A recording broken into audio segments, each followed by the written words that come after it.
বঙ্গোপসাগরে তৈরি হয়েছে একটি লঘুচাপ। এর ফলে দেশের সব সমুদ্র বন্দরে জারি করা হয়েছে সতর্কতা। এই লঘুচাপের ফলে দেশ জুড়ে বাড়ছে বৃষ্টির সংখ্যাও। এমন পরিস্থিতিতে আবহাওয়া অধিদপ্তর জানিয়েছে ১ জুলাই রাতের মধ্যে দেশের বেশ কয়েকটি অঞ্চলে বজ্রসহ বৃষ্টির সম্ভাবনা রয়েছে। সেই সঙ্গে রয়েছে ভারী বর্ষণেরও শঙ্কা। বিস্তারিত জানাচ্ছেন শেখ ফরিদ।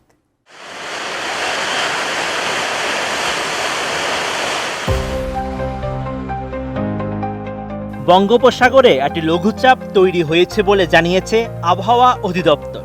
এই অবস্থায় দেশের সব সমুদ্র বন্দরে ৩ নম্বর সতর্ক সংকেত দেখাতে বলেছে সংস্থাটি। ১ জুলাই দেশের সমুদ্র বন্দরগুলোর জন্য দেওয়া এক সতর্ক বার্তায় এমন তথ্য জানানো হয়। এতে বলা হয়, উত্তর পশ্চিম বঙ্গোপসাগর এবং এর কাছাকাছি ভারতের পশ্চিমবঙ্গ ও বাংলাদেশের উপকূলীয় এলাকায় অবস্থান করা লঘুচাপটি পশ্চিমবঙ্গ ও এর কাছাকাছি এলাকায় অবস্থান করছে। RICL TMX, যুগের পর যুগ স্থাপনা থাকে মজবুত। এতে বলা হয়েছে, উত্তর পশ্চিম বঙ্গোপসাগর এবং এর কাছাকাছি ভারতের পশ্চিমবঙ্গ ও বাংলাদেশের উপকূলীয় এলাকায় অবস্থান করা লঘুচাপটি পশ্চিমবঙ্গ ও এর কাছাকাছি এলাকায় অবস্থান করছে। এর প্রভাবে উত্তর বঙ্গোপসাগরে বায়ুচাপের তারতম্যের আধিক্য বিরাজ করছে এবং উত্তর বঙ্গোপসাগর, বাংলাদেশের উপকূলীয় এলাকা ও সমুদ্র বন্দরগুলোর উপর দিয়ে দমকা অথবা ঝোড়ো হাওয়া বয়ে যেতে পারে। এমন পরিস্থিতিতে চট্টগ্রাম, কক্সবাজার, মোংলা, পায়রা সমুদ্র বন্দরকে ৩ নম্বর স্থানীয় সতর্ক সংকেত দেখিয়ে যেতে বলা হয়েছে।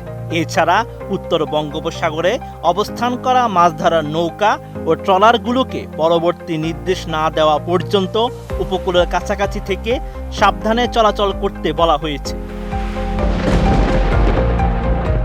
এদিকে সন্ধ্যার মধ্যে দেশের ৬ অঞ্চলে ৬০ কিলোমিটার বেগে ঝড় বয়ে যেতে পারে বলে জানিয়েছে আবহাওয়া বিভাগ। ১ জুলাই সন্ধ্যা ৬টা পর্যন্ত দেশের অভ্যন্তরীণ নদীবন্দরগুলোর জন্য দেওয়া এক বিজ্ঞপ্তিতে এমন তথ্য জানানো হয়। এতে বলা হয়েছে, সন্ধ্যা ৬টার মধ্যে খুলনা, বরিশাল, পটুয়াখালী, নোয়াখালী, চট্টগ্রাম এবং কক্সবাজার অঞ্চলের উপর দিয়ে দক্ষিণ পূর্ব বা পূর্ব দিক থেকে ঘন্টায় ৪৫ থেকে ৬০ কিলোমিটার বেগে ঝোড়ো হাওয়া বয়ে যেতে পারে। তাই এসব এলাকা নদীবন্দরগুলোকে ১ নম্বর সতর্ক সংকেত দেখাতে বলা হয়েছে।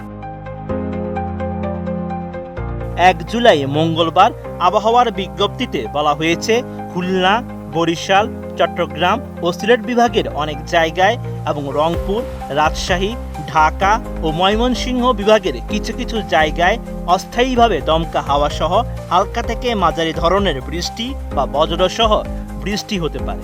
সেই সঙ্গে সারা দেশের কোথাও কোথাও মাঝারি ধরনের ভারী থেকে ভারী বর্ষণ হতে পারে। সারা দেশে দিন ও রাতের তাপমাত্রা প্রায় অপরিবর্তিত থাকতে পারে। এছাড়া আবহাওয়া অধিদপ্তরের অপর এক বিজ্ঞপ্তিতে বলা হয়েছে, আগামী কয়েকদিন দেশের সব বিভাগে অস্থায়ীভাবে দমকা হাওয়া সহ হালকা থেকে মাঝারি ধরনের বৃষ্টি অথবা বজ্রসহ বৃষ্টির সম্ভাবনা রয়েছে। সেই সঙ্গে দেশের কোথাও কোথাও মাঝারি ধরনের ভারী বর্ষণের শঙ্কা রয়েছে। এছাড়া সপ্তাহ জুড়েই সারা দেশে বজ্রসহ বৃষ্টি হতে পারে।